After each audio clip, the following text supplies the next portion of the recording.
أهلا بكم مشاهدينا في موجز الأخبار الدولية من دموان. قالت وزارة الصحة الفلسطينية في غزة في بيان الجمعة إن الضربات الإسرائيلية منذ 7 أكتوبر قتلت 29514 فلسطينيا على الأقل، وأصابت 69616 آخرين.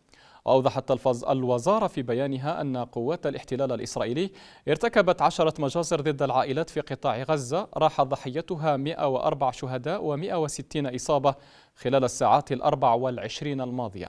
وأشارت إلى أنه لا يزال عدد من الضحايا تحت الركام وفي الطرقات يمنع الاحتلال وصول طواقم الإسعاف والدفاع المدني إليه.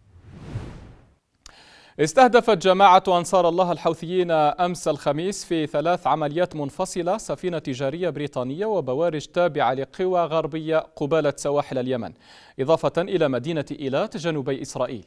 ويأتي هذا بعد تعهد زعيم الجماعة عبد المالك الحوثي بتصعيد هجماتهم في مقابل التصعيد الإسرائيلي في قطاع غزة.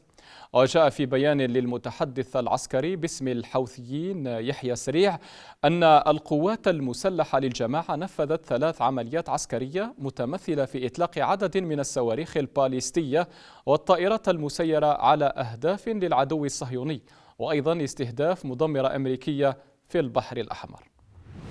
قال وزير الداخلية الفرنسي جيرال دارمانان في وقت متأخر من يوم الخميس إن فرنسا رحلت إمام مسجد إلى تونس واتهمته بإلقاء خطبة تتسم بالتطرف. وتابع دارمانان أنه بعد أقل من 12 ساعة من اعتقاله تم طرد إمام المسجد من البلاد، واتخذت الإجراءات بحق الإمام التونسي محجوبي على خلفية مقطع فيديو ظهر فيه وهو يصف العلم الثلاثي الألوان بأنه علم شيطاني ولا قيمة له عند الله، بما فسره دارمانان أنه حديث عن العلم الفرنسي.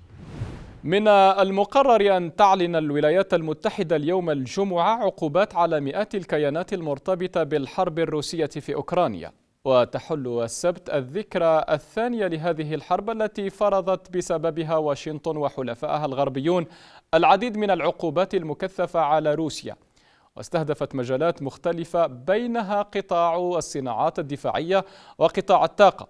وأكدت الإدارة الأمريكية أيضا أن بعض العقوبات تفرض بسبب وفاة المعارض الروسي البارز أليكسي نافالني في أحد سجون بلاده. وحمل الرئيس الأمريكي جو بايدن نظيره الروسي فلاديمير بوتين المسؤولية عن وفاة نافالني. ختام الموجز، في أمان الله.